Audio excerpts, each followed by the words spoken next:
Para quem não me conhece, meu nome é Roberto Feliciano dos Santos.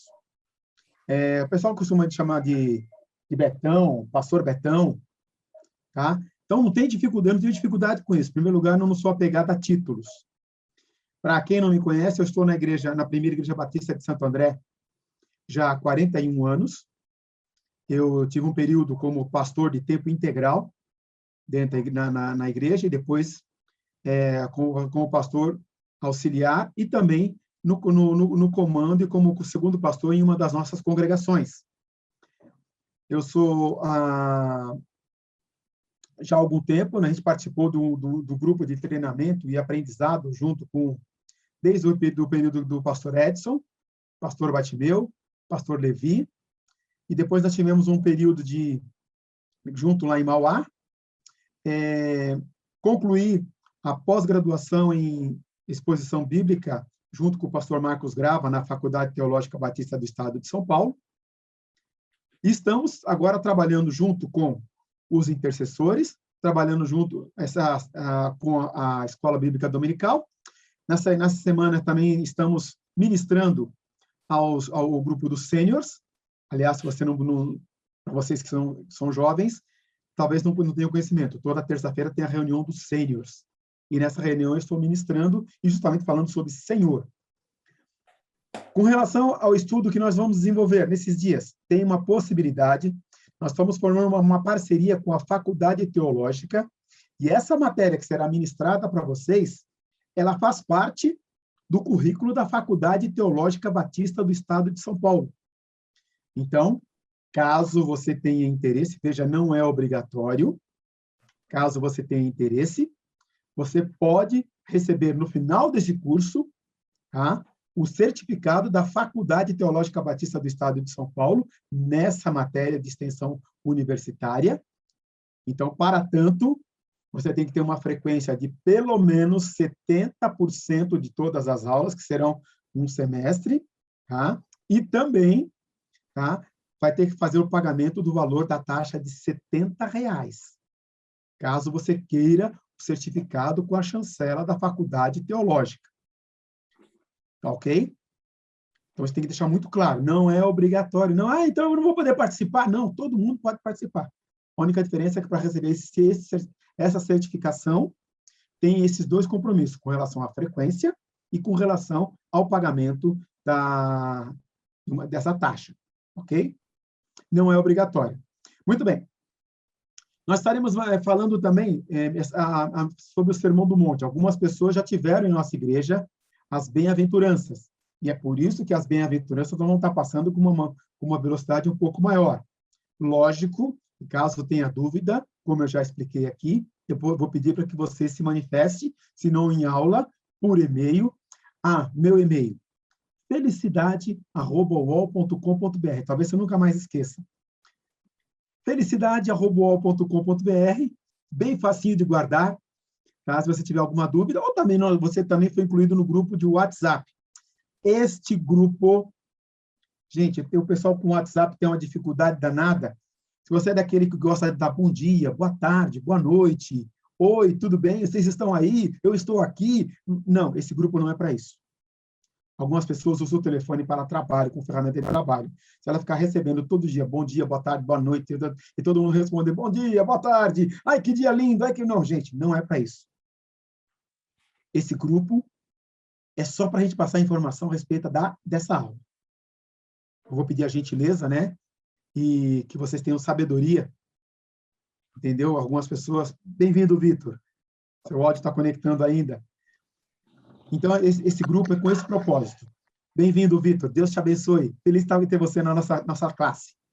Bom dia, Betão. Bom dia a todos. Estou muito feliz de ter aula novamente com você depois de tanto tempo. Que bom. Eu fico feliz. Muito bem.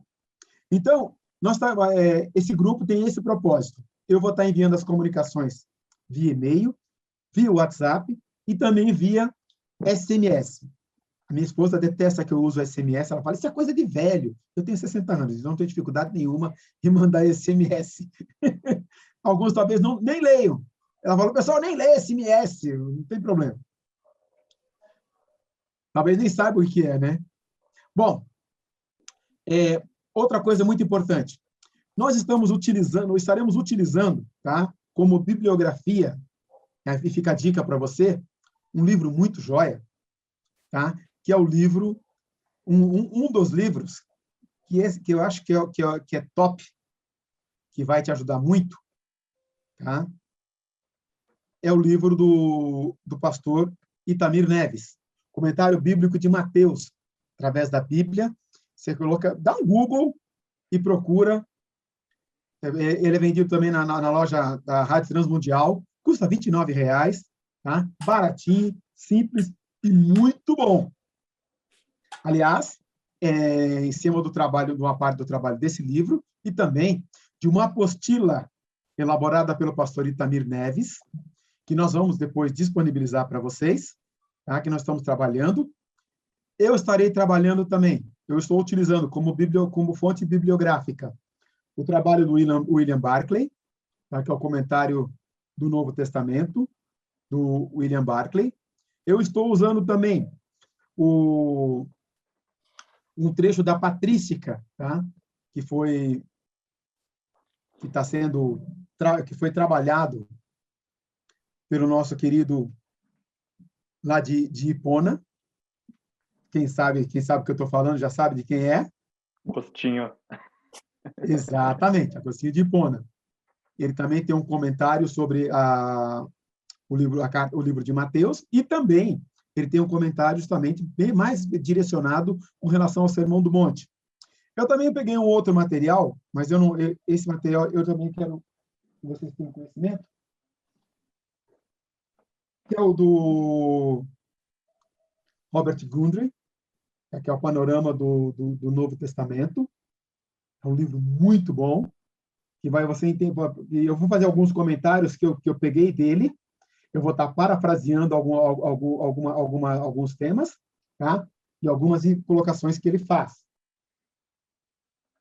Lógico, também, a história da interpretação bíblica, Geraldo Bray, tá? E estou usando, tá? O Novo Testamento, o grego-português, é um interlinear, que vai facilitar. Eu vou só destacar alguns pontos, não vou entrar no profundo do grego, apesar de que, se você tem interesse no grego, como eu gosto muito, vocês vão perceber que eu tenho paixão pelo grego, estão começando uma turma nova de grego na Faculdade Teológica agora, em agosto, na terceira semana de agosto. E se você quiser participar, entre em contato também, ou manda um e-mail que eu te coloco lá no grupo e você acaba participando. Sem mais delongas, que eu já falei muito aqui, vamos entrar propriamente no estudo. E qual é o propósito aqui? É trabalhar a vida cristã. O objetivo é esse. Eu não sou aqui tão somente professor, eu quero ser aqui um facilitador. Não sei tudo, tá? Alguma coisa eu vou aprender com vocês. E como aconteceu já em outras turmas, em outras classes, à medida que a gente vai trabalhando os textos, muitas vezes Deus vai falando ao seu coração. E Deus pode falar coisas para você que, para mim, serão novidade. E vai ser uma alegria compartilhar isso com vocês. Para tanto, eu também quero declarar aqui a minha dependência de Deus. E, para tanto, eu preciso buscar a direção e a orientação dele.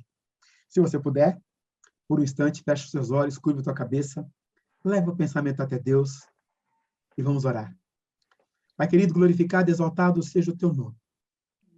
Muito obrigado, Deus, por essa oportunidade de juntos sentarmos e estudar a tua palavra. Abre, Deus, o nosso coração, o nosso entendimento, amplia a nossa visão, para que possamos entender com clareza a tua palavra. Fala nessa manhã o nosso coração. É o desejo que colocamos diante do Senhor, no nome de Jesus. Amém. Amém. Eu vou compartilhar aqui uma tela para vocês. Eu vou deixar aqui a telinha do lado, para que eu possa visualizar o que vocês estão solicitando. E à medida que a gente vai caminhando, se você tiver alguma dúvida, abre o microfone e fala com a gente. Tem um chat aqui, O pessoal está compartilhando, que é uma saudação aqui, graça e paz. É uma ferramenta que você pode utilizar também. E quando você levantar a mão, eu vejo aqui no meu monitor. Sermão do Monte. Ah, muito bem. Hoje o pastor Itamir está ministrando na classe dos jovens. Ah, você não tinha que estar aqui, Betão? Sim, nós vamos trabalhar juntos. Pastor Itamir Neves, professor, mestre, e tem uma cadeira na Faculdade Teológica Batista do Estado de São Paulo, é bem conhecido de todos nós, um mestre, autor de vários livros, dentre eles o livro que eu acabei de indicar para os irmãos, e estará conosco, estará ministrando na classe também. Na verdade, eu espero ouvi-lo mais vezes. Ele é bênção, homem de Deus. E sem mais delongas, começamos, então, na prática do estudo do Sermão do Monte. E eu quero começar falando para vocês que o Sermão do Monte tem algumas interpretações especiais. Algumas pessoas interpretam o Sermão do Monte como o evangelho social, ou seja, no qual ele trata de particularidades sociais. Também, alguns afirmam que é uma elaboração dos 10 mandamentos de uma maneira prática e, vamos assim dizer, palatável. Por isso, alguns chamam de dispensacionalista. Quem sabe o que é dispensacionalismo ou dispensação é justamente o tratado de leis e regras que vão reger um relacionamento, no caso, com Deus. Outros afirmam que ser a lei de Jesus. Veja bem, são interpretações que esses autores que eu citei trazem nessa colocação, fazem essa colocação. Não quero dizer que nenhuma delas é a verdadeira ou é a única. Isso são interpretações que se tem. E outra, eu não vou dizer aqui, essa é a interpretação, porque eu não tenho essa autoridade, tá bom? A interpretação, nós vamos trabalhar essa interpretação e vamos aprender com ela. Esse é o propósito do ensino.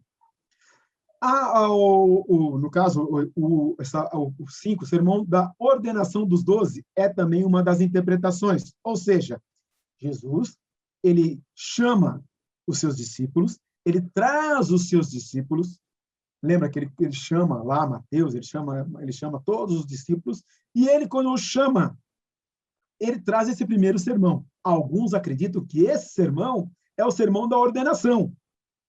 Já tem autores que dizem que, na verdade, o Sermão do Monte não é apenas um sermão, mas são uma série de ensinos. Tá? Inclusive, o grego dá essa visão e pode dar margem a essa interpretação.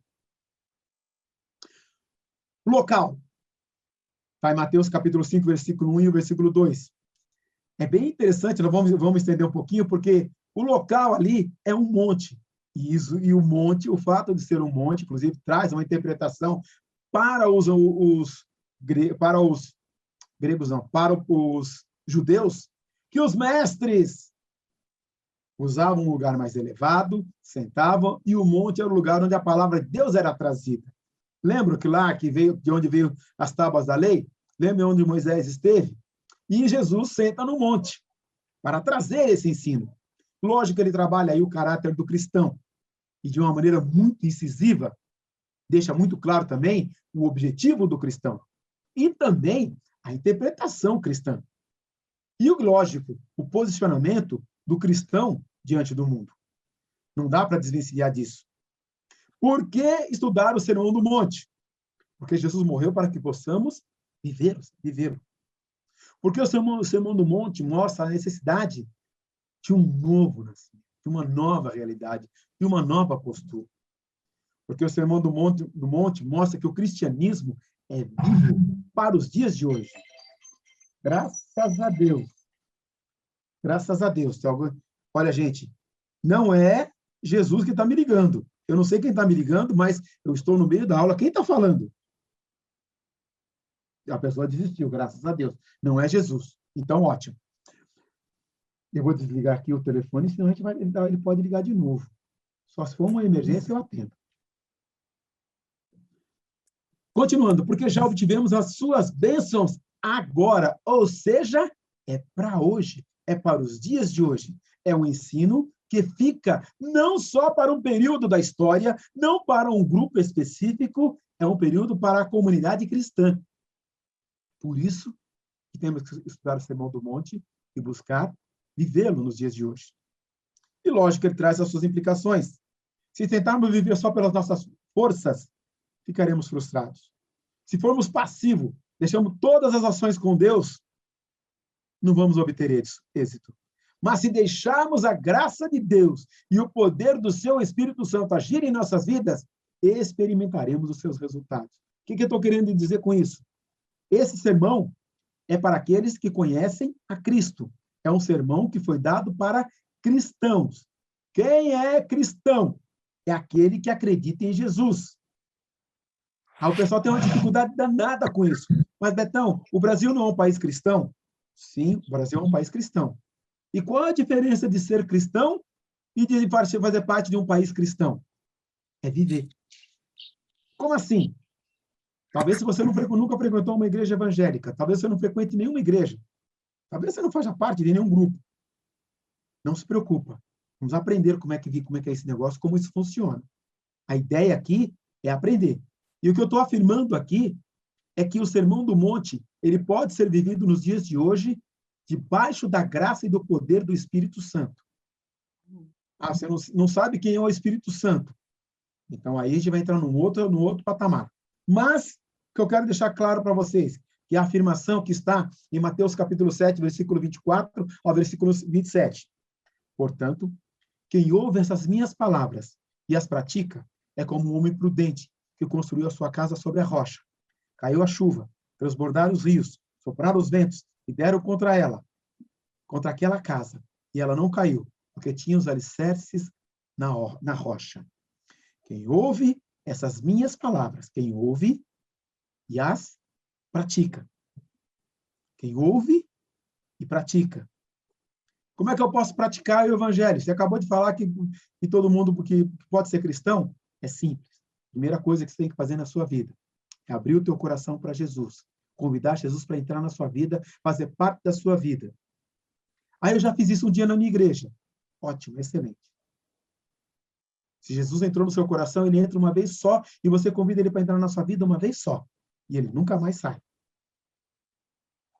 Se você nunca convidou Jesus para entrar na sua vida, você pode fazer isso agora. Como é que faz? Simples. É uma oração bem simples. Senhor Jesus, eu preciso de Ti e nesse momento eu abro a porta do meu coração e te convido. Entra na minha vida, perdoa os meus pecados. Obrigado, Jesus, porque o Senhor me aceita do jeito que eu sou e perdoa os meus pecados. Vou repetir essa oração mais uma vez. E se você nunca fez essa oração, chegou aqui, não sabe por quê, está aqui já nessa classe, já frequenta uma igreja há algum tempo e nunca tinha feito essa oração, eu vou repetir, você faz aí no seu coração para Jesus. E ele vai entrar na sua vida e você vai receber o Espírito Santo. Repete aí no seu coração para Jesus, dizendo assim: Senhor Jesus, eu preciso de Ti. E neste momento, eu abro a porta do meu coração e te convido. Entra na minha vida. Perdoa os meus pecados. Obrigado, Jesus, porque o Senhor me aceita do jeito que eu sou e perdoa os meus pecados. Em nome de Jesus, amém. Se você nunca tinha feito uma oração como essa e fez agora, Jesus entrou no seu coração. E quando Jesus entra, acontece algo maravilhoso. Você recebe o Espírito Santo de Deus.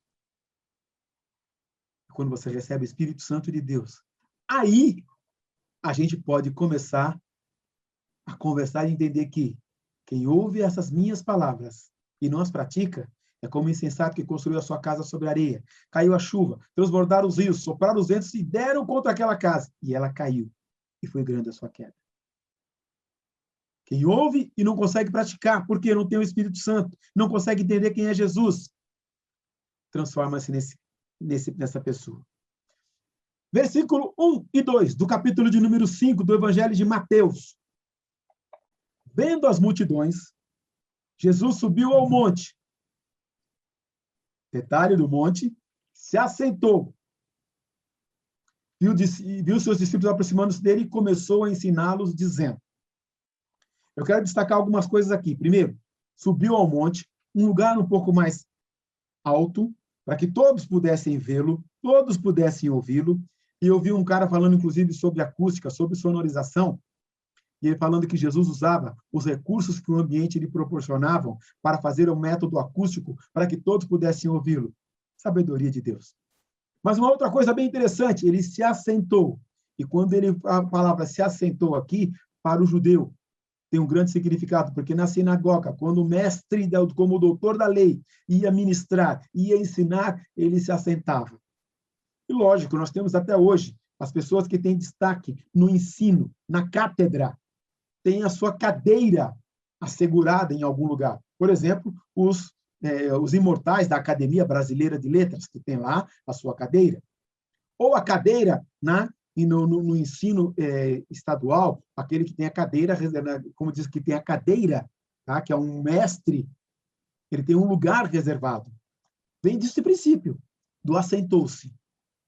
Seus discípulos aproximaram-se dele, e nesse momento, ele tinha chamado os 12, e as pessoas que estavam ali passaram a ouvir o ensino de Jesus. Lembra que ele estava iniciando o seu ministério, esse é o início do ministério de Jesus, esse é o início da caminhada de Jesus, ele já tinha passado pela aprovação, ele já foi provado, e você vai poder ver isso nos evangelhos sinóticos, que é o de Marcos e de Lucas. Ele já tinha passado pela aprovação, pela tentação, e está caminhando. Lembra-se que ele tinha passado pela sinagoga, passou pela sinagoga, e ele abre o livro da lei, lembram disso? E ele diz, e ele lê o texto lá, o Espírito Santo é sobre mim, para pregar as boas novas, para curar os quebrantados, pôr libertados os oprimidos, dar vistas aos cegos, libertar os cativos, anunciar o ano aceitável do Senhor. O Espírito Santo é sobre mim. E o que acontece? Ele fecha o livro da lei e fala para o pessoal, hoje cumpriu-se essa escritura. E os mestres ou doutores da lei falam, que? Esse não é o filho do carpinteiro? Sabiam de onde ele tinha vindo. Poucos o conheciam. Mas essa declaração ele começa a dizer qual era o propósito do seu ministério. E neste momento, ele já tinha feito a seleção dos 12, ele já tinha selecionado aqueles que caminhariam com ele, já selecionou aqueles que deveriam fazer parte do seu ministério, juntamente com ele, um grupo passou a segui-lo. E as pessoas passaram a ouvi-lo. E, nesse momento, ele se posiciona de maneira que as multidões, quando diz multidões, eu não sei, eu não vou contar, mas eu tenho certeza que era mais que 12. E ele começa a ensinar. E esse ensino, tá? Fique muito bem claro para você, ele está num monte. E quando ele se coloca num monte, a ideia é que eu lembro a tua justiça é firme como as altas montanhas. Para o judeu isso é muito claro. De onde Moisés trouxe a lei? Do monte. E lembra que se você pegar a estrutura do Velho Testamento, alguns encontros específicos acontecem em alguns lugares que a Bíblia chama de monte. Na verdade, a região ali de Israel é uma região muito parecida com a região aqui não é diferente do Planalto Paulista. Mas aqui para perto do interior, alguns lugares têm aqueles montes e aquelas montanhas. Aqui em São Paulo, o que a gente tem de destaque é o Pico do Jaraguá. Lá a região de Israel, ela é um pouquinho mais acidentada. O solo é um pouco mais acidentado. Tem alguns lugares, inclusive para baixo, no sul ali, a região da Jordânia, é uma região praticamente plana, onde tem o deserto da Jordânia. Mas aquela parte onde está Israel é uma parte bem acidentada. Inclusive, a parte acima, onde fica a Síria, ali, aquela região, também é uma parte um pouco mais acidentada. E muitas das situações, dos encontros que ocorreram em monte. Para o povo de Israel, para o israelita, para o judeu, isso é determinante. Ele está no alto de um monte, senta e começa a ensinar. E esse ensinar, a gente vai avançando. Quando ele começa a ensinar, aqui o grego traz uma particularidade bem interessante. Ele usa um termo aqui, auristo. Começou a ensiná-los, é na tradução do português. Em algumas traduções, ensinou-os ou os ensinava. Depende do tradutor, ele traduz dessa maneira. Porque na língua portuguesa, a gente tem algumas dificuldades justamente com o tempo contínuo. Nós temos o passado, o presente e o futuro. Mas ação contínua, que é um outro elemento de linguagem também, era um elemento muito utilizado no grego. Lógico que é um grego de alto nível. O Evangelho de Mateus é escrito num grego de alto nível. E aqui, essa palavra está em aoristo. Ou seja, por isso que há a interpretação também de que esse sermão não é apenas uma peça, mas, na verdade, é um associado de peças dos sermões que Jesus ensinou, ou dos ensinos de Jesus. Esse termo aqui, ele está dizendo, ele começou a ensiná-los, mas aqui no original está dizendo, ele os ensinava no aoristo continuamente. O ensino era contínuo. O ensino era uma realidade constante. Aí você fala assim, mas pera, Betão, pela estrutura de linguagem aqui, a Bíblia diz que ele se assentou, e não diz que ele se assentava. Por isso dá margem à interpretação nas duas direções. Mas, lógico, eu não vou entrar no mérito dessa questão, eu só tenho que passar para vocês a informação e do conteúdo e tudo o que é possível se identificar no texto. Esse é o meu propósito. Lógico que você vai ler uma vez, depois, se você puder pegar uma Almeida revista e atualizada, você pega. Depois, se você pegar a NVI, depois você pega outras versões. Cada um tem várias versões, então veja como eles traduzem. Depois, se você puder, depois, se tiver curiosidade, dá uma olhadinha também numa linguagem interlinear e você vai ver como é que o grego coloca. O grego coloca ação contínua. Ele os ensinava continuamente, dizendo. Continuando. Isso é o que costumava ensinar. Isso é o que costumava ensinar.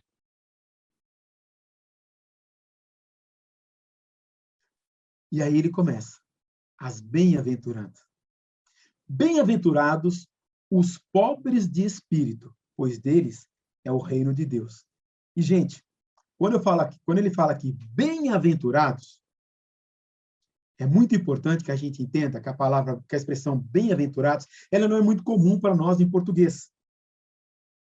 É uma estrutura de identificação ou interjeição comum ao grego, comum ao israelita. Bem-aventurado, na sua tradução no original grego, tá? É makarioi. Makarioi, quer dizer aquele que é feliz. Ah, como é feliz o homem que tem essas coisas. Ah, como é feliz aquele que vive essas coisas. Ah, como é feliz aquele que experimenta essas coisas. Como é feliz aquele que tem essas coisas. Como é feliz.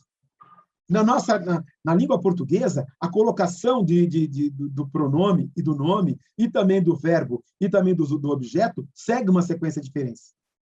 Mas para o grego, essa interjeição, ou então aquela quando as pessoas dizem, mas também, não é para menos, mas também, ou no caso do judeu e no caso do grego, como é feliz?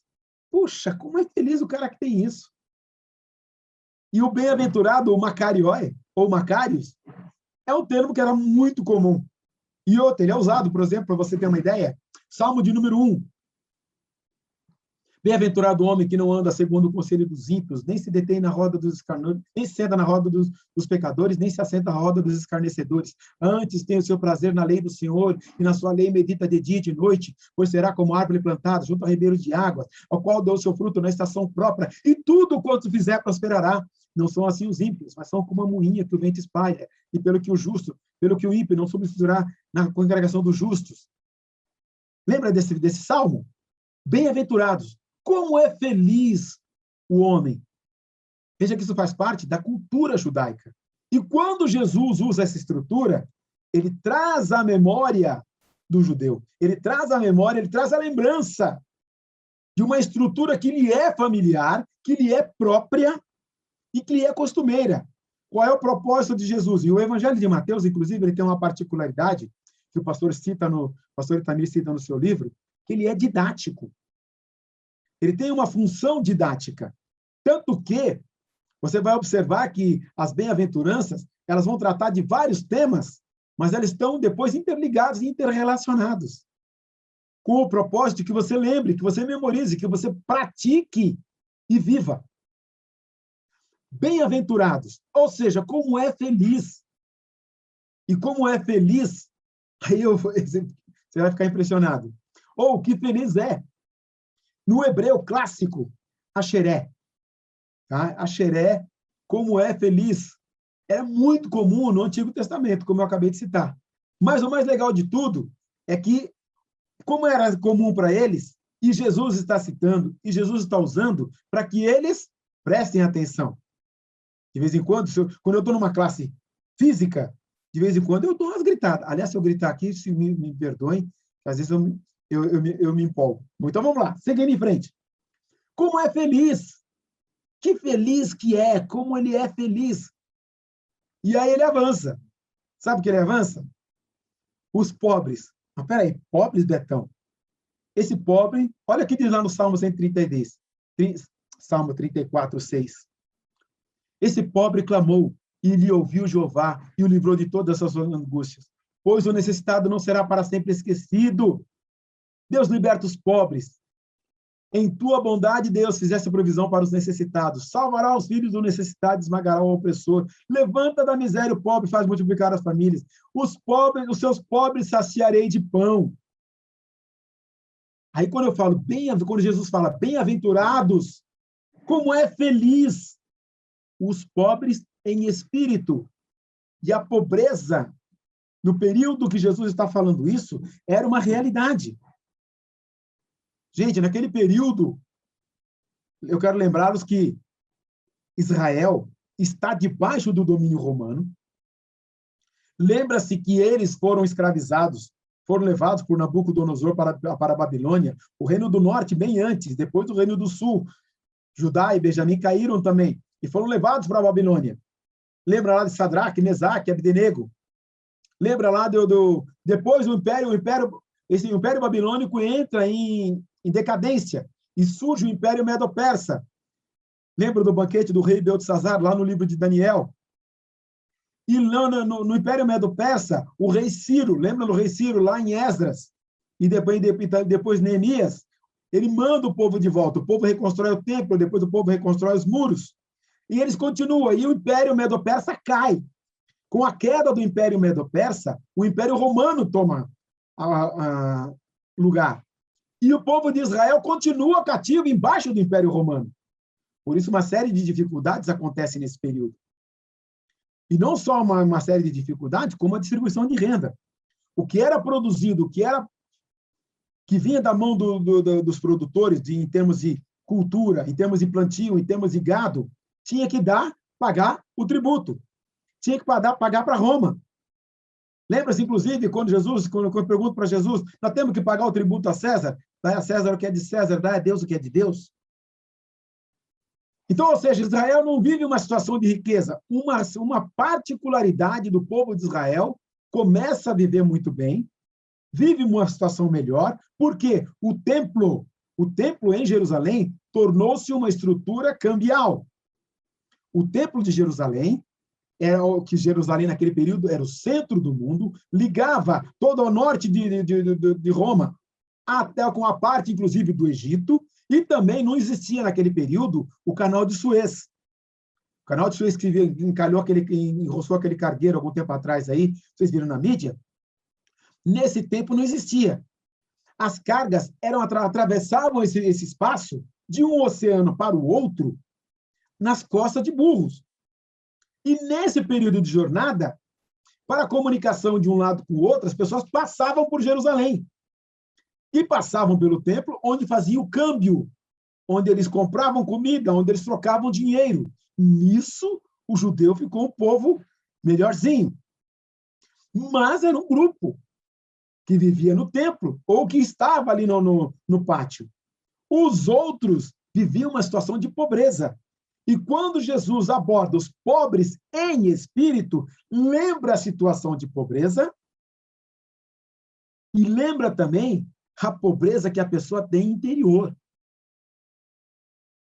E ele diz, pois é dele o reino de Deus. E o pobre que nessa condição, o William Barclay ele faz a colocação que bendito e feliz é o homem que tomou consciência da sua total necessidade e colocou a sua confiança em Deus. Depositou em Deus. O pobre de espírito é o homem que se deu conta que as coisas não significam nada e que Deus significa tudo na sua vida. É aquela pessoa que entrega o coração para Jesus, coloca em Jesus a sua confiança, deposita a sua vida em Deus, convida Jesus para entrar em sua vida e vive na dependência dele. Hoje em dia, Betão, dá para fazer isso? Pela sua própria força, eu vou dizer para você que não. Você vai depender do Espírito Santo. Essa aqui é a realidade. E essa colocação, vamos avançar. E essa colocação que Jesus faz, abre e amplia a visão daqueles que estão com ele. Opa! Você pode ser pobre nesse mundo, mas você depositando a sua confiança em Jesus, colocando as suas vidas nas minhas mãos, eu vou cuidar de você. Inclusive, quando eu acho muito legal que Paulo escreve, fui moço, agora sou velho, mas jamais vi o justo mendigar o pão, que é uma referência, inclusive, do Velho Testamento.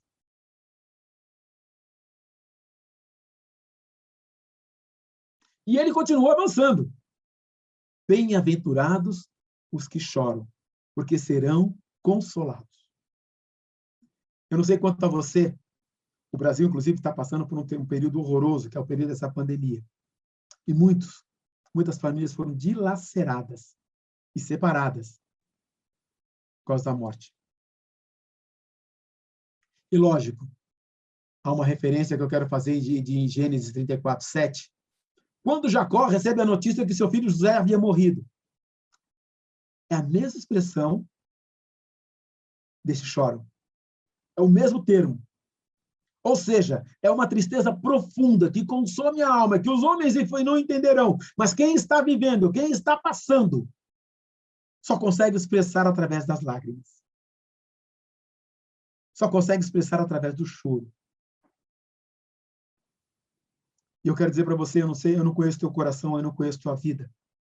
Mas pode ter sido que você pode ter passado por situações tristes, pode estar passando por situações muito complicadas e que te levem ao choro.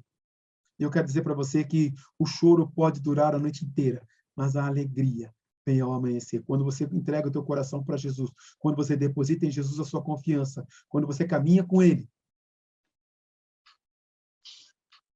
a tristeza cessa. A dor pode fazer duas coisas em nosso favor. Pode nos revelar como nenhuma outra experiência da vida a bondade essencial dos nossos semelhantes. E pode nos ajudar a compreender, como nenhuma outra circunstância, as dimensões do consolo e as compaixões divinas. Alguém pega. Cadê meu fone? Tá aí? Opa! Tá aí atrás de você, meu. Bem-vinda, querida. Fique à vontade. Você está na nossa sala junto conosco e já está compartilhando da aula dessa manhã. Continuamos. Nos revelar como nenhuma outra experiência da vida. O choro vai fazer a dor. Ela leva você às lágrimas. Algumas pessoas não choram. E aqui, antigamente, tinha uma expressão, meus tios costumavam falar para mim, homem não chora. E a gente vai crescendo com essa dificuldade e achar que é estranho chorar. Não, não é estranho. Não é anormal. E quando a dor inunda o seu coração e ela explode para fora através de lágrimas, é a revelação de que precisamos de consolo, precisamos de ajuda, precisamos ser amparados.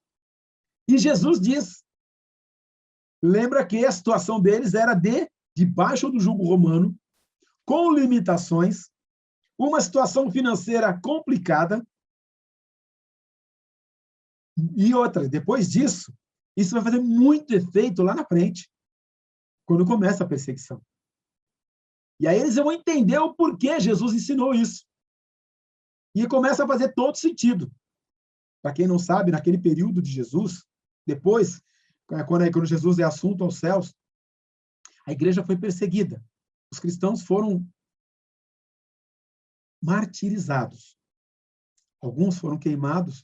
Um rei de Roma, imperador, ele chegava a besuntar os corpos dos cristãos e tacava fogo. E eles usavam como tocha para iluminar as estradas. Outros eram jogados a animais para serem destroçados. Foi um horror esse período. E só depois que as pessoas entendem esse ensino de Jesus. Feliz é o homem que suportou a maior e mais amarga tristeza da vida que a vida pode trazer. Seria a interpretação para esse texto. Feliz é o homem que suportou a mais amarga tristeza que a vida pode trazer.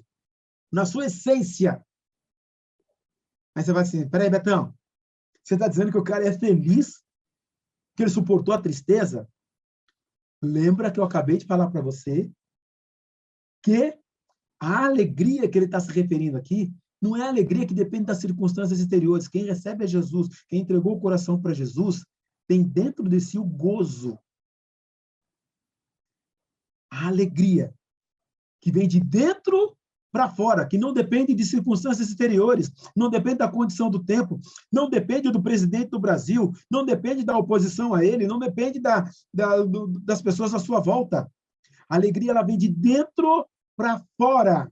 Ela brota de dentro da alma, porque é a alegria que é dada pelo Espírito Santo. E para quem já leu Gálatas 5:22, o fruto do Espírito é amor, paz, alegria. O fruto do Espírito é alegria, é gozo, é paz. Então, por isso que eu falei, esse ensino de Jesus é para aqueles que já receberam Jesus. Peraí, Betão, então esse negócio eu vou ter que viver isso hoje? Você não sabe como é que está a minha conta corrente. Hoje é dia 15, meu salário começou no dia 1º, já acabou. Eu já estou no especial, já estou no vermelho. Você não sabe como é que é meu chefe. Você não sabe como é que eu estou vivendo agora com esse desemprego. Você não sabe como é que está a situação da minha empresa. Bem-aventurados que choram, porque serão consolados. É para você, meu irmão. É para que você comece a experimentar a alegria que não depende dessas coisas, não depende do que está acontecendo à sua volta. Independente do que está acontecendo, o gozo vem de dentro para fora. E não se deixa dominar por as coisas que estão fora. Não é pela sua própria força, não é pelo seu entendimento, não é pela sua capacidade intelectual. Isso acontece porque o Espírito Santo que habita em você é que promove isso na sua vida. O Espírito Santo que promove isso no seu coração lhe dá condição de você, inclusive chorando, ser feliz. Os cristãos naquele período que eram martirizados, os que os brutalizavam, se admiravam em ver que, mesmo sendo trucidados, no seu rosto ainda havia sorriso. Lembra-se de quando Estevão é martirizado? Lá no livro de Atos? Viam no rosto dele como o rosto de um anjo. E ele viu os céus abertos para ser recebido. Eu consigo viver isso hoje, Betão? Consegue. É pela minha força? Não. É pelo meu entendimento? Não.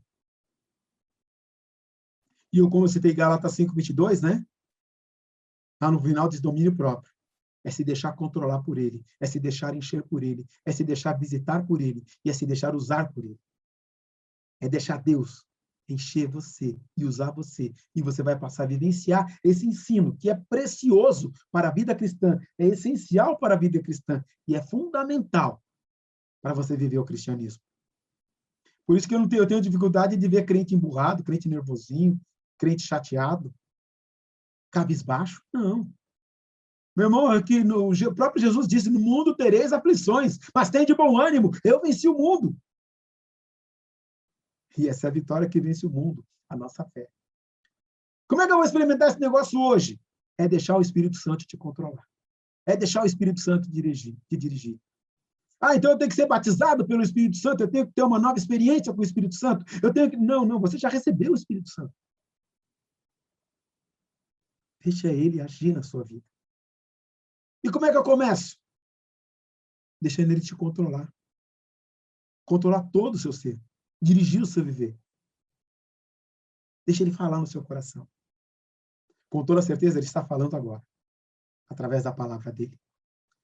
Por isso, mais uma vez, bem-aventurados os que se sentem desesperadamente entristecidos por toda a dor e sofrimento que há no mundo. Quando você olha para o mundo, quando você olha para a situação do mundo, e às vezes dá vontade de chorar quando você olha para o mundo.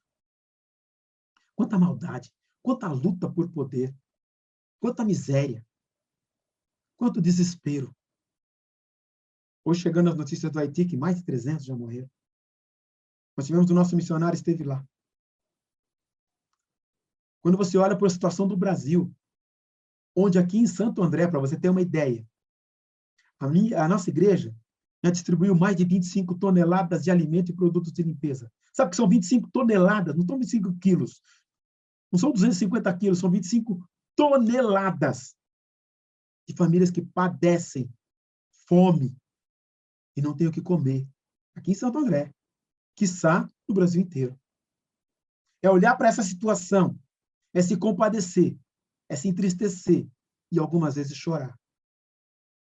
Não só pela sua situação, não só pelo que passa com você, não só pelo que está te rodeando ou te envolvendo ou ao seu redor. Quando você começar a olhar para o mundo e para a sua volta e perceber o que está acontecendo em sua volta, você vai conseguir entender a amplitude desse bem-aventurados os que choram, porque serão consolados. E dá para ver também por aí uma promessa de consolo. É maravilhoso que Jesus promete, ele cumpre. E antes de mais nada, gente, eu não conheço a tua vida, eu não conheço como você está, mas Deus conhece o teu coração. Deus sabe como você está. Eu me lembro quando Deus foi selecionar o rei de Israel, e Deus manda o profeta até a casa dos pais de Davi. Aí ele chega lá, escuta, eu vim aqui para ungir o rei de Israel. Aí pegou o mais velho, o mais bonito, o mais forte. Está aqui, meu filho. Aí o profeta fala assim, não, escuta, não, é esse não. Jessé, você tem outro filho aí? Mas como assim? Esse é o primogênito? Não, porque Deus não vê como vê o homem. O homem olha que está diante dos seus olhos, Deus vê o coração. Deus conhece você profundamente e intimamente. E é por isso que a Bíblia diz também, ainda a palavra não chegou aos meus lábios, e ele já sabe aquilo que eu vou dizer. Deus te conhece é na intimidade. É no teu profundo. É naquilo que as pessoas não conhecem. Ele te conhece. Bem-aventurado o homem que está desesperadamente triste por seu próprio pecado e indignidade. Quando você olha para Deus, sabe que Deus está te olhando, e você olha para a sua vida e percebe que você é pó e que de vez em quando enfia o pé na jaca. Dá uma pisada na bola. Queridos, não presta atenção, não quero te acusar não, tá? O diabo já faz isso muito bem na sua vida. Ele é o grande acusador. Mas eu quero dizer para você aqui que quando você lê esse versículo, quando você começa a meditar nele, e você entende a amplitude de que Jesus está utilizando, aí você vê, bem-aventurado o homem que está desesperadamente triste por seu próprio pecado. E quando olha para o seu próprio pecado, diante da santidade de Deus, diante da pureza de Deus, e sabe que ele não mais sai da presença de Deus. Nós estamos agora continuamente, depois que você entregou o coração para Jesus, você está continuamente na presença de Deus e não sai mais. E ele está olhando para você, e quando você pisa na bola, e você entende que você traiu Judas, traiu Jesus do mesmo jeito que fez Judas, e você o traiu a sua confiança, e você vai para um caminho que agrada o seu coração, mas que não agrada o coração de Deus, e quando você entende isso, e você olha para Deus, e você se arrepende, e você chora, e fica indignado, é para você esse versículo. É para a sua vida esse versículo. É para a sua história esse versículo. Bem-aventurados os que choram, porque eles serão consolados. Também, ele continua. Ele não para por aí. E é lindo agora. Bem-aventurado os humildes, pois eles receberão a terra por herança. E em algumas traduções, tá, você vai encontrar bem-aventurados os mansos. Quando você vê bem-aventurados mansos, é o mesmo termo no grego. É o mesmo termo. Ah, mas por que um tradutor traduz como manso e um tradutor traduz por humilde? Porque, na verdade, de acordo com o contexto, você pode colocá-los nos dois entendimentos. Que o termo aqui, para mim, o humildes é o que mais se encaixa, mas cabe como manso também. E tem uma extensão, não vai dar para explicar toda a extensão, mas o termo que é usado para humildes, tá? Vem inclusive de mansidão, proates. É muito legal, porque nesse período do grego, proates era usado por Aristóteles, que é um pensador grego, tá? Ele fala sobre a virtude da mansidão. E quando ele fala da virtude da mansidão, uma das suas características metodológicas em sua ética é definir cada virtude entre os dois extremos de um termo. Por um lado estava o extremo por defeito e o outro extremo por excesso. E na metade do caminho, vamos assim dizer, justamente no meio, Aristóteles define a mansidão como o justo meio entre a ira excessiva e a falta absoluta de ira ou passividade. E nesse aspecto é que se encaixa justamente essa questão do protes, da humildade ou da mansidão. É humilde a ponto de reconhecer quem você é, qual é a sua condição diante do outro. E a sua reação e a sua atitude diante das ações dele contra você. Eu me lembro quando o Bradley, ele faz uma comparação e um paralelo com relação a um cara que Deus chamou para defender o seu povo, para julgar o seu povo. E nós vemos esse cara, que é um cara muito forte, com uma força descomunal, e que ele mata 300 só com uma queixada de jumento. Aí você fala assim, Betão, esse cara não se encaixa nesse quadro. Mas tem um outro que é chamado também no mesmo período, e ele fala assim, então eu vou lá com o exército inteiro. Não, você não vai com o exército inteiro, não. Você vai só com 300 homens. Mas como é que eu vou definir quem vai? Sabe? Aquele que beber a água, aquele que pegar a mão e descer até a água. Está lá em Juízes. E é muito legal que você vê dois extremos. Você fala assim, mas humilde nesse aspecto é reconhecer que Deus vai fazer por você. É entender. Lembra que nós estamos falando aqui sobre ser controlado, ser dirigido por Deus? E nesse caso, quando Jesus está falando bem-aventurados os mansos ou bem-aventurados os humildes, porque eles receberão a terra por herança. Como é que eu vou receber a terra por herança? Temos que eles estão debaixo do jugo romano, estão escravizados. Que terra é essa? O reino não é desse mundo, ele já tinha dito. E tem muita gente esperando ele receber nesse mundo aqui. Não é nesse mundo. Bem-aventurados os homens cujos instintos, paixões e impulsos estão sob controle. Bem-aventurado o homem que aprendeu a dominar-se. Lembra do raciocínio de Aristóteles? Nem um extremo, nem outro. O equilíbrio. E eu falei de Gálatas 5:22. E o finalzinho do versículo diz domínio próprio. É ser um leão, mas saber conseguir andar com uma coleirinha guiado pela mão de Jesus. Deu para entender? A força que tem esse termo. Por isso que alguns usam mansos e alguns colocam com humildes, porque tendo toda a força, todo o poder.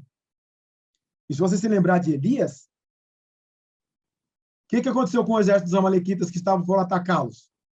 Quando o exército foi atacar, ele falou assim, e o seu moço falou assim, ai, meu senhor, nós estamos perdidos. E Deus foi lá e intercedeu por ele. Ele levou o exército até o seu senhor. E Tiago, quando faz menção, Elias era um homem igual a nós. Igual a eu, igual a você. Igual a você, minha irmã. Ele orou e por 3 anos não choveu na terra. Depois ele orou e Deus mandou chuva abundante. Lembra que ele chega para o seu moço? Ele está vendo lá no horizonte. Eu vejo uma nuvem lá, do tamanho da mão de um homem. Desce e vai lá e fala para o Acabe aparelhar o seu carro, porque vai vir uma grande chuva. Essa humildade de reconhecer que todo o poder, que nada acontece sem que ele queira, sem que ele saiba, sem que ele permita. Ele tem todo o poder, todo o controle sobre todas as situações. Nada foge ao seu controle, nada escapa ao seu comando. E quando você entrega a sua vida para ele, e quando você coloca nele a sua confiança, e quando você entende que ele controla todas as coisas, você descansa nele. E algumas situações, quando você chegar numa situação, olha, daqui eu não posso fazer nada. Quando a medicina não puder fazer mais nada, quando você não puder fazer mais nada, quando o homem não puder fazer mais nada, é dele. E é nesse momento que você vai ter a humildade de dizer, opa, daqui para frente é com Deus. A última palavra é dele. E antes de você levantar a sua voz e querer pegar as pessoas e chacoalhar e fazer as pessoas entenderem, não. O coração do rei está na mão de Deus, é tudo quanto quero inclina. E deixa Deus dirigir. E deixa ele conduzir. Betão, mas eu vou deixar, o que eu vou ser agora? Sangue de barata? Não. Minha é a vingança. É dele. E é aí que encaixa o manso. Manso, hoje em dia, inclusive, na língua portuguesa, fica até meio complicado, né?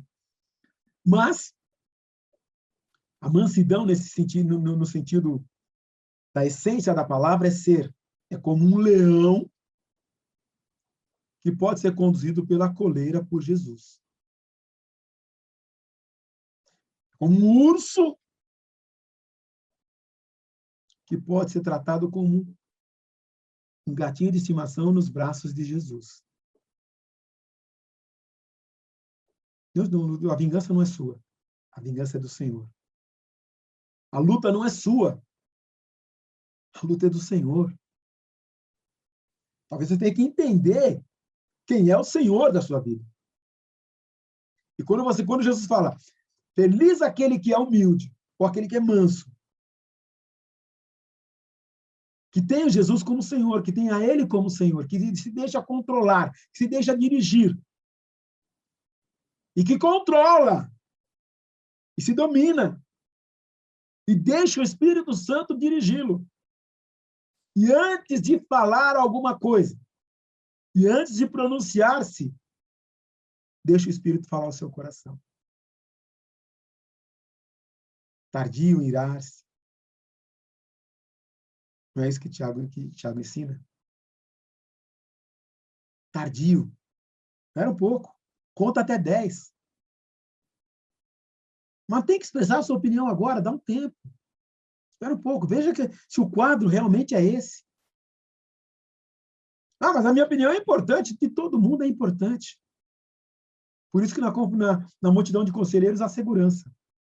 Mas, segura um pouco. O Provérbios tem uma palavra que é muito legal. Até o tolo, quando calado, parece ser sábio. Muito da hora, né? E aí, eles estão começando a entender esse negócio. Eles estão começando a entender. Peraí, essa vida aqui é mais diferente. O negócio aqui é diferente. A visão de Jesus é diferente. O ensino de Jesus é diferente. E outra, quando Mateus escreve isso, como também Lucas, e como também João, ele está descrevendo um quadro de ensino que é antagônico ao que os judeus estavam esperando.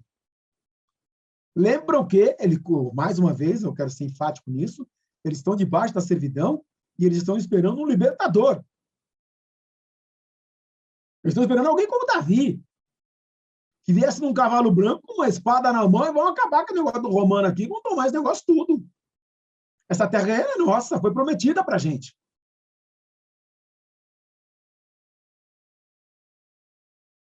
E aí ele vem aqui, porque receberão a terra por herança.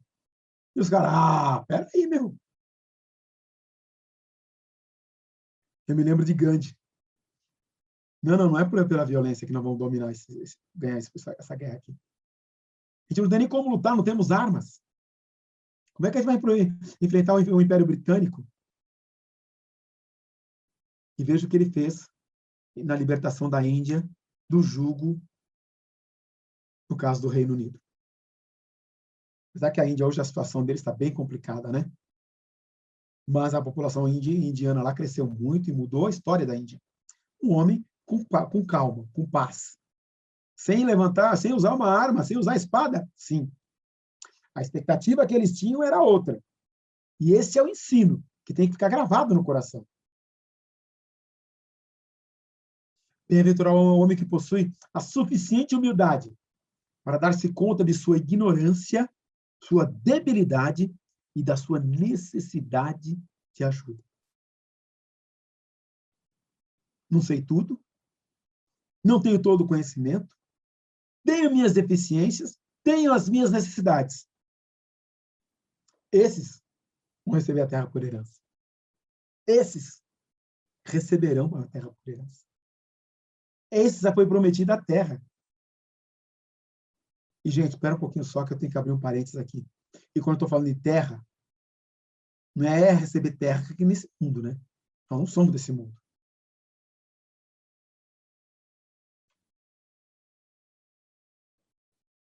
Quero lembrar também aquele varão Moisés, que era muito manso, mais que todos os homens da terra, lá em Números 12, 3. Moisés não possuía um caráter submisso. Lembra que ele não era servil. Podia chegar a manifestar de maneira tremenda a sua ira, mas excedia o controle. E essa paixão a manifestava só quando era o momento apropriado. Lembra que ele matou um egípcio? Lembra que ele ficou irado? E a Bíblia diz que ele era o homem mais manso na terra. Quando entender, percebe que é uma questão de entender para você poder viver? E não só isso. O autor de Provérbios diz, melhor é que demora para irar-se que o forte. O que se domina o que domina o seu espírito, do que toma uma cidade. Ué, é o contrário. Melhor aquele que domina o seu espírito do que aquele que toma uma cidade. Você imagina falar isso para o judeu que já está debaixo da escravidão todo esse tempo. Imagina você explicar isso, colocar isso na cabeça de alguém que não conhece Jesus, que não entende Jesus e que não recebeu o Espírito Santo. Vai ter dificuldade para entender isso. Vai ter dificuldade para interpretar isso. Vai ter dificuldade para assimilar isso. Mas o ensino de Jesus é para o coração. É para entender que ele está no controle de todas as coisas, de todas as situações. Quão feliz é o homem que sabe expressar a ira e que nunca se zanga fora do tempo, que aprendeu a controlar os seus instintos, impulsos e paixões, porque pôs a sua vida sob o governo de Deus e que tem a suficiente humildade para reconhecer a sua própria ignorância e debilidade, porque o homem que possui tais virtudes é rei entre os homens. É mais além. É um passo além. Ou seja, eu peguei o princípio de Aristóteles, né, da analogia que ele faz, também agora do Barclay, somado é esse raciocínio. Bem-aventurados que têm fome e sede de justiça, porque serão satisfeitos. E, gente, nós estamos vivendo um período horroroso com esse negócio de justiça. Aliás, o Brasil está numa crise aí dos poderes, justamente por essa questão da justiça. O pessoal diz que é ativismo judiciário, outro que tem que defender o judiciário, e aí vai. Está um fla-flu organizado aí, e esse negócio vai ocupar a mídia por um bom período. Então, esticando a corda dos dois lados. Mas Jesus, naquele período, também ele estava vivendo uma questão horrorosa. O quadro que eu já tracei aqui. E ele diz para eles, bem-aventurados que têm fome e sede de justiça, porque serão satisfeitos. Você imagina que o Agostinho escreve assim: Jesus designa aqui aqueles que procuram com empenho o verdadeiro e imutável bem. Eles serão saciados com o manjar do próprio que o próprio Senhor declarou: o meu alimento é fazer a vontade daquele que me enviou. Aí está a justiça. E serão saciados com aquela água que produz em todo o que beber, uma fonte de água jorrando para a vida eterna, como ele mesmo declarou. Só que eu quero salientar aqui para vocês que quando Jesus está dizendo isso, lembra que o clima que eles vivem lá é um clima árido. E quando fala de fome e sede, não é só força de expressão, porque aqueles que são pobres naquele período, eles viviam com o mínimo. Eles não tinham condição de viver, de experimentar ou sonhar algo melhor. E quando eu falo de fome e sede, você imagina um desses caras perto ali do deserto da Jordânia, quando vem aquela tempestade de areia. Temperatura de sol escaldante. E vem uma tempestade de areia, e a única coisa que ele consegue fazer é sentar onde estiver, ficar de costas para o vento, cobrir o rosto, fechar os olhos, cobrir o nariz e a boca. Não é por causa de Covid, não. É que se ele abrir, ele respira areia. Se ele abrir a boca, ele vai ser sufocado pela areia. E enquanto não passa essa tempestade, ele não pode comer, ele não pode beber, por mais escaldante que seja, por mais sede que ele tenha, ele não pode beber. E nesse aspecto, para aqueles que conheciam essa realidade, Jesus escreve, Jesus fala, melhor dizendo, bem-aventurados os que têm fome e sede de justiça, porque serão satisfeitos. Imagine a fome, o cara pensando nessa questão de fome. Aliás, falta pouco para o meio-dia, e alguns de vocês já devem estar sentindo fome. Agora, imagine aquele cara que trabalhava por um denário, que era suficiente para ele comer durante o dia, e vez ou outra, talvez uma vez por semana, ele experimentasse um bocado de carne. A força que tem essa palavra de Jesus para eles.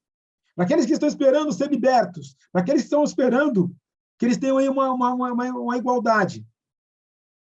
Lógico que também usou muito bem isso aí, Marx e Engels, quando escreveram o marxismo, em que o proletariado tomaria o poder, e esse conceito se espalhou de uma maneira muito perversa pelo mundo, e de uma maneira muito desigual. Essa justiça nunca foi alcançada em nenhum lugar do mundo.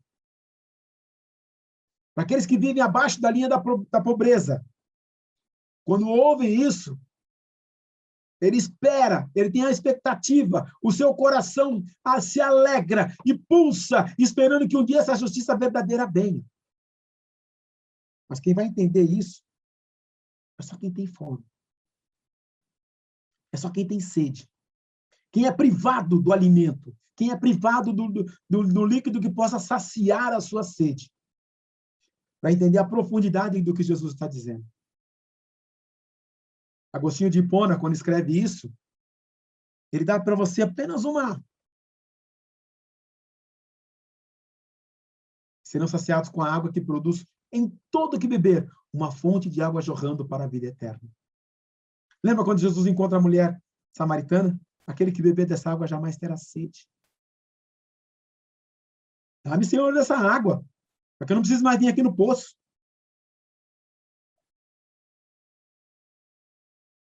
É a fome do homem que, durante toda a sua vida, não comeu o suficiente para satisfazer-se. Além disso, possivelmente há vários dias, não tem nada para comer.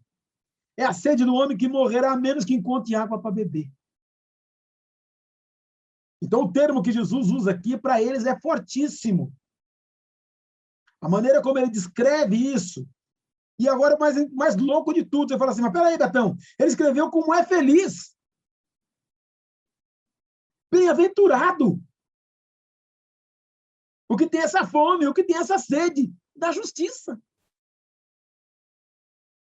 que sabe a necessidade dela e sabe como ela precisa ser aplicada e como ela precisa ser vivenciada. Então, ele se alegra no seu coração, porque isso vem de dentro para fora. Aí você começa a entender. Aí você começa a perceber a profundidade do que ele está escrevendo, do que ele está dizendo. Bem-aventurado o que tem, ou seja, você começa a entender a essência que bem-aventurado o que tem fome e sede de toda a justiça. Da justiça total, da justiça absoluta. A profundidade disso você só consegue descrever e entender quando você entende a colocação que é feita e a profundidade que é adotada. E quão é feliz o homem que deseja a justiça total do mesmo modo como que tem fome deseja o alimento, ou que morre de sede, deseja bebida, porque você receberá a satisfação do seu desejo. Uau! Aí você fala assim, mas tudo isso, só nisso? Essa é a expressão que Jesus está usando. Essa é a profundidade que você deve entender quando lê esse versículo. E ele vai mais além. Bem-aventurados os misericordiosos, porque eles obterão misericórdia. É o versículo 7. E quando você chega no versículo 7 e lê isso aí, você fica pensando, peraí, Betão, o que ele quer dizer com essa questão de misericordioso? Misericordioso, para você entender que é misericordioso, tá? Eu vou pegar o trecho lá de Tiago 2,13, porque julgamento sem misericórdia se fará com aquele que não fizer misericórdia, e a misericórdia triunfa no juízo. Mas que misericórdia é essa? Como é que eu vejo esse negócio de misericórdia? Misericórdia, querido, é você olhar para o outro e sentir a dor que ele sente. Deus olhou a terra e viu a miséria que estava o mundo, e viu a miséria que estava o homem. E quando ele olha para o mundo, ele vê que o homem está separado dele. E o homem que vive separado de Deus, ele é uma pessoa triste, ele é uma pessoa miserável, e ele está caminhando a passos largos para o inferno. Porque ele está longe de Deus. E Deus executa a sua misericórdia de se compadecer dele e dar a ele a condição de voltar a se relacionar com Deus e de voltar a ter um relacionamento com Deus. Ele manda Jesus, seu único filho, para morrer no meio do seu lugar. E todo aquele que aceita Jesus, que aceita e que deixa o Espírito Santo operar no seu coração, ele começa a olhar para o mundo de uma outra maneira. Ele passa a ter os olhos de Jesus e olha para o mundo de uma outra forma. A nossa igreja entregou mais de 25 toneladas de alimento. Não foi para colocar isso lá na fachada da igreja. Entregamos 25 toneladas de alimento. Olha como nós somos. Não, gente. Aliás, eu falo isso para vocês porque a igreja não fala. Sabe por que a igreja fez isso? Porque a igreja teve misericórdia daqueles que estavam passando necessidade. A igreja entregou cesta básica para gente que nunca passou, que nunca entrou na nossa igreja. E talvez nunca entre. Mas estava com fome. E não dá para fechar os olhos diante de uma situação como essa. Ter misericórdia do outro é sentir a dor que o outro sente. É olhar para a vida como aquele outro olha. Mateus 18:35, assim também meu Pai celeste vos fará. Se do íntimo não perdoares cada um o seu irmão. Quando alguém pisa na bola com você, e você vê que a situação de miséria que ele está, porque quando ele pisa na bola com você, ele está separado de Deus. Quando ele está separado de Deus, ele está em miséria.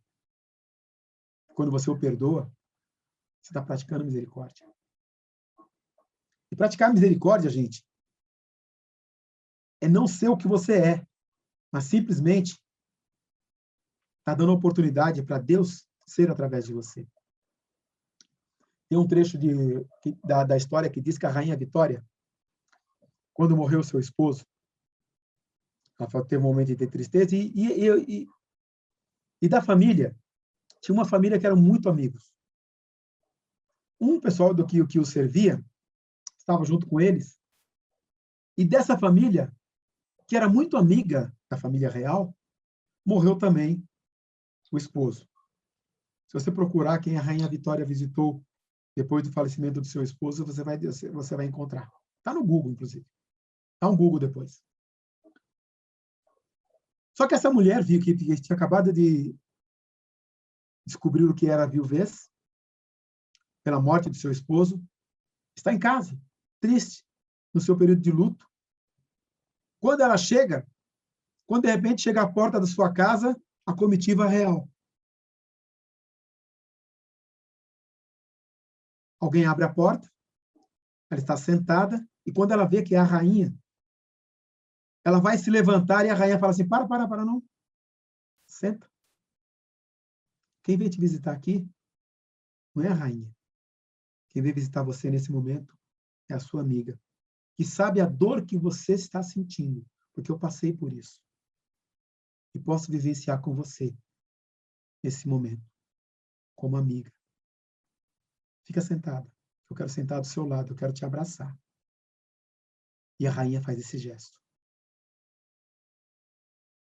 Porque se perdoarem os homens as suas ofensas, também vos perdoará o Pai Celestial. Mas se não perdoarem os homens as suas ofensas, tão pouco, vosso Pai Celestial vos perdoará vossas ofensas. Quão feliz é o homem que é capaz de entrar em outros e sentir como eles, ver com os seus olhos, pensar com os seus pensamentos. Porque quem pode identificar-se desse modo com os outros, verá que os outros farão o mesmo com ele e saberá que é isso mesmo que Deus fez por ele em Jesus Cristo.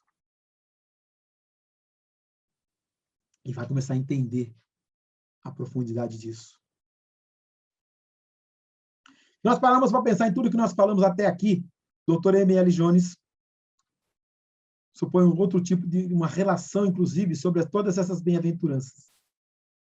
Parece que as bem-aventuranças que seguem afirmam, tem uma afirmação central no verso 6, fome, sede de justiça, corresponde às 3 primeiras, que levam a ela, misericordiosos, são os que percebem que a sua pobreza de espírito. E os puros de coração choram pelos seus pecados. E os mansos, que já entregaram tudo a Deus, para ser, de maneira muito própria, pacificadores. Dá para ver essa relação entre eles. Eu não vou me aprofundar nisso, porque eu tenho que passar a última aqui. Bem-aventurados os puros de coração, pois verão a Deus. E puros, no meu tempo, eu tenho mais 12 minutos, eu vou usar mais 2 e vou franquear 10 minutos para vocês, ok? Puros de corações, kateroi. Puro, limpo, que não tem contaminação. Puro de coração. Essa bem-aventurança nos exige a mais meticulosa vigilância e autoexame. Que atitude nos guia nossas ações? A vontade de servir aos outros ou o desejo de receber uma retribuição.